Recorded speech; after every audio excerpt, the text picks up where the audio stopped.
Haleluya,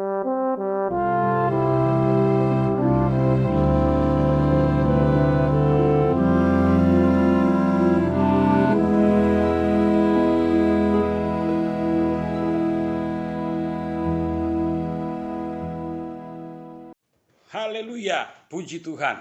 Salam dalam kasih Tuhan kita Yesus Kristus. Kembali kita dalam program Renungan Sosanim. Untuk pada malam hari ini saya ingin membahas sedikit tentang tongkat pengukur kedewasaan kekristenan. Ada instrumen-instrumen yang sangat sederhana yang dipakai sebagai tongkat pengukur tentang kedewasaan kekristenan kita. Untuk itu, saudara yang dikasihi Tuhan, kita langsung saja membuka Alkitab kita di dalam kitab Wahyu pasal yang ke-11 dalam ayatnya yang pertama. Wahyu pasal 11 ayatnya yang pertama dikatakan firman Allah demikian. Dua saksi Allah, kemudian diberikanlah kepadaku sebatang bulu seperti tongkat pengukur rupanya, dengan kata-kata yang berikut, bangunlah dan ukurlah bait suci Allah dan mezbah dan mereka yang beribadah di dalamnya. Nah, jadi kita lihat di sini bahwa harus kita menyadari bahwa dalam kehidupan kita sehari-hari ada instrumen yang sederhana untuk dijadikan sebagai tongkat pengukur kedewasaan kekristenan kita kepada Tuhan atau keimanan kita kepada Tuhan. Nah, kita langsung pada poin yang pertama. Tongkat pengukur yang pertama dalam kehidupan sehari-hari, dalam kesederhanaan itu, tetapi tidak bisa dianggap remeh, ini harus kita lakukan sesuai petunjuk kebenaran firman Allah. Dan itu adalah perintah untuk kita menjaga supaya tongkat pengukur ini akan bermanfaat untuk menjadikan kita menuju sampai pada kedewasaan penuh yang diinginkan oleh Tuhan. Yang pertama, tongkat pengukur yang pertama adalah tentang kemampuan kita untuk mengontrol lidah. Saya katakan ini sangat sederhana. Kenapa? Karena ini di dalam kenyataan fakta perjalanan hidup kita sehari-hari. Nah, jadi yang pertama yang dijadikan tongkat pengukur adalah lidah kita. Mari kita lihat di dalam Yakobus pasalnya yang ketiga, ayatnya yang kedua. Di sana dikatakan, sebab kita semua bersalah dalam banyak hal. Barang siapa tidak bersalah dalam perkataannya, ia adalah orang sempurna yang dapat juga mengendalikan seluruh tubuhnya. Jadi berdosa di dalam perkataan, ya. Siapa yang tidak pernah berdosa di dalam perkataan? Semua manusia di muka bumi ini sering berdosa hanya melalui lidahnya. Lidah yang tidak terkontrol. Nah, kata firman Allah, kita harus punya kemampuan untuk mengontrol lidah kita supaya jangan membawa kita kepada keberdosaan itu. Yang dosa yang kemudian konsekuensi daripada dosa itu adalah maut. Firman Allah sendiri yang menjelaskannya. Jadi tongkat pengukur dalam kedewasaan rohani kita di hadapan Tuhan sederhana. Tetapi saudara yang dikasih Tuhan, yang sederhana ini justru yang sering menjerumuskan kita. Tongkat pengukur kita harus punya kemampuan, garis bawahi, kita harus punya kemampuan mengontrol lidah. Supaya kita jangan berdosa dengan lidah kita. Tongkat pengukur yang kedua adalah kesombongan, ya. Nah, kita harus menaklukkan kesombongan dan semua konflik yang terjadi. Kita lihat di dalam Roma pasal yang ke-12.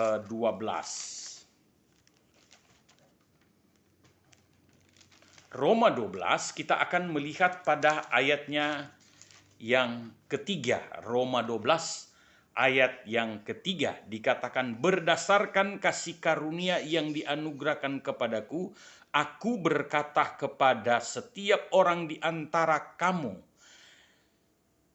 janganlah kamu memikirkan hal-hal yang lebih tinggi daripada yang patut kamu pikirkan, tetapi hendaklah kamu berpikir begitu rupa sehingga kamu menguasai diri menurut ukuran iman yang dikaruniakan Allah kepada kamu masing-masing. Nah, jadi kita lihat, janganlah kamu memikirkan hal-hal yang lebih tinggi daripada yang patut kamu pikirkan, tetapi hendaklah kamu berpikir begitu rupa sehingga kamu menguasai. Ya. Jadi apa yang belum bisa kita jangkau, dikatakan firman Allah, janganlah kamu berpikir begitu rupa. Jangan menjadikan kita dinilai orang adalah orang-orang yang sombong, adalah orang-orang yang senang menciptakan konflik. Kita harus menghindari itu. Kita harus punya kemampuan untuk mengendalikan kesombongan. Apa kata firman Allah? Orang yang sombong ditentang oleh Allah, direndahkan oleh Allah. Orang yang sering menciptakan konflik, dia di bahasa-bahasa sederhana kita sehari-hari adalah orang yang suson. Orang yang senang mencari kesalahan orang lain. Orang yang senang merekah-rekahkan yang tidak baik terhadap orang lain. Orang yang berprasangka buruk. Nah, itu orang-orang yang menciptakan konflik.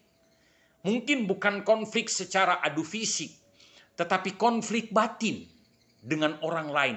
Ini yang tidak boleh. Kita harus punya kemampuan untuk mengontrol diri. Nah, kemudian tongkat pengukur yang ketiga, sebagai tongkat pengukur kedewasaan kekristenan kita, saudara yang dikasihi Tuhan, adalah tentang kekudusan. Tentang kekudusan. Kita lihat dulu satu ayat di dalam Injil Matius. Saya tertarik dengan ayat ini. Injil Matius pasalnya yang ke-7. Matius pasalnya yang ke-7, kita akan melihat pada ayat yang ke-20. Dikatakan, jadi dari buahnya lah kamu akan mengenal mereka. Bukankah setiap orang yang berseru kepadaku Tuhan, Tuhan akan masuk ke dalam kerajaan surga, melainkan dia yang melakukan kehendak Bapakku yang di surga. Pada hari terakhir banyak orang akan berseru kepadaku, Tuhan, Tuhan, bukankah kami berbuat demi namamu dan mengusir setan demi namamu dan mengadakan mujizat demi namamu? Pada waktu itulah aku akan berterus terang kepada mereka dan berkata, aku tidak pernah mengenal kamu, enyahlah daripadaku, kamu sekalian pembuat kejahatan. Nah, jadi saudara yang dikasihi Tuhan, begini. Pelayanan yang besar tanpa disertai dengan karakter, ya, tanpa disertai dengan karakter yang baik, itu akan menjadi kurang berarti. Akan menjadi kurang berarti.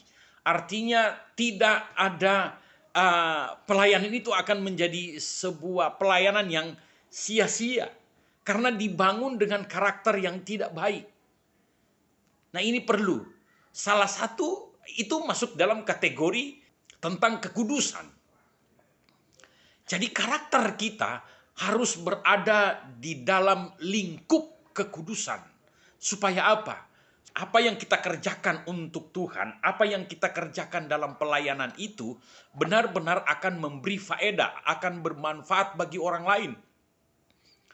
Akan menghasilkan sebuah kebenaran bagi orang-orang yang mendengar, bagi orang-orang yang menerima pelayanan itu sendiri. Jadi kita lihat, jadi pelayanan sebesar apapun itu tanpa disertai dengan karakter yang baik, itu tidak akan memberikan berkat, tidak akan menghasilkan kemuliaan Allah yang Allah siapkan, yang sebenarnya Allah siapkan untuk kita.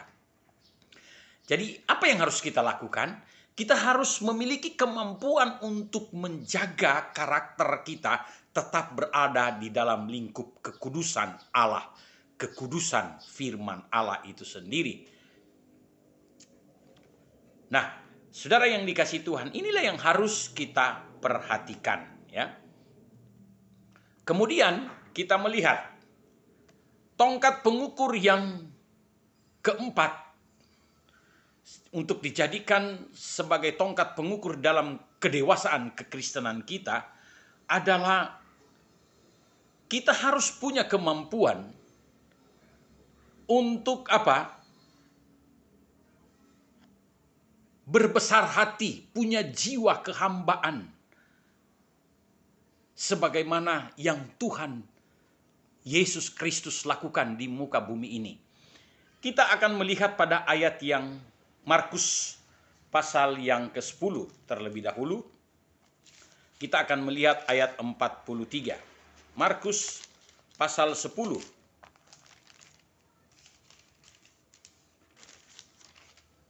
Ayat yang ke-43.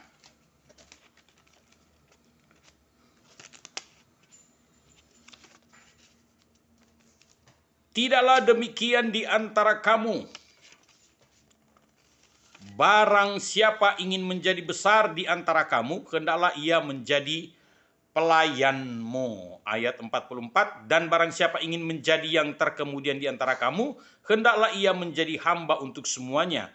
Karena anak manusia juga datang bukan untuk dilayani, melainkan untuk melayani dan untuk memberikan nyawanya menjadi tebusan bagi banyak orang.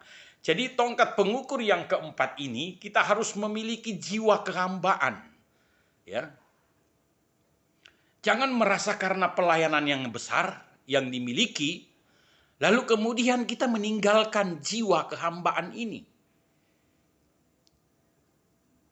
Konsekuensinya, kita akan diarahkan kepada sebuah keangkuhan hidup. Akan diarahkan kepada sebuah kesombongan. Itu cara kerja iblis.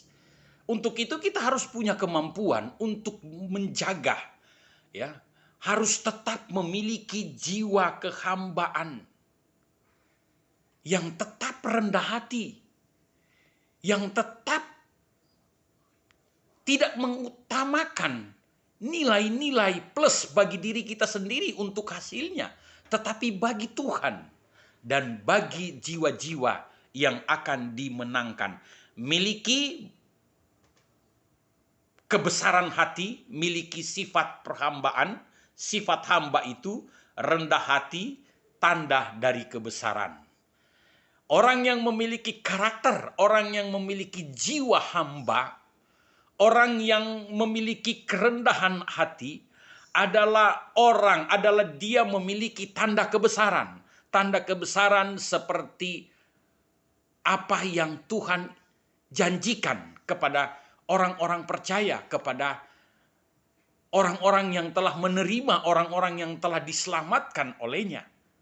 Jadi kembali, harus memiliki jiwa kehambaan.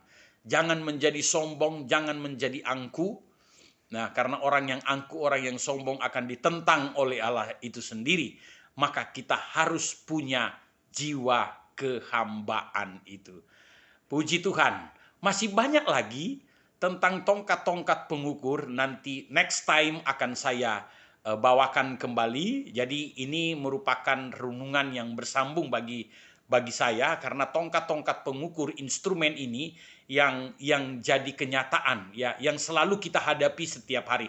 Begitu banyak daftar-daftar tentang tongkat pengukur kedewasaan kekristenan kita di hadapan Tuhan. Puji Tuhan, Tuhan Yesus memberkati kita semua. Kita berdoa.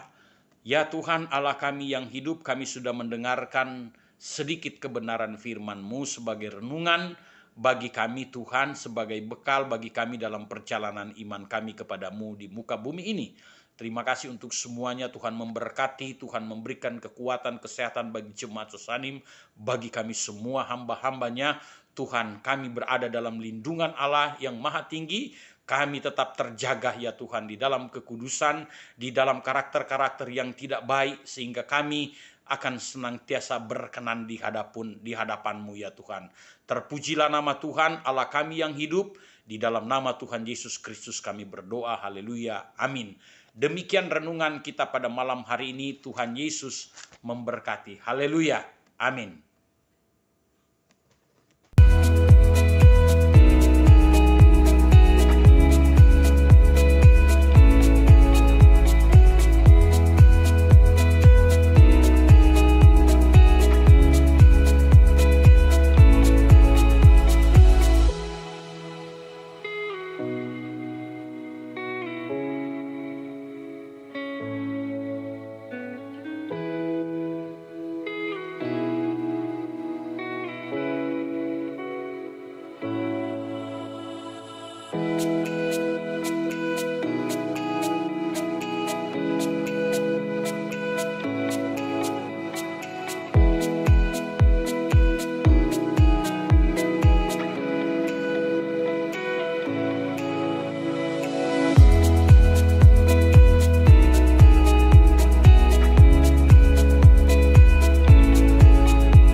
Gerejaku adalah rumahku.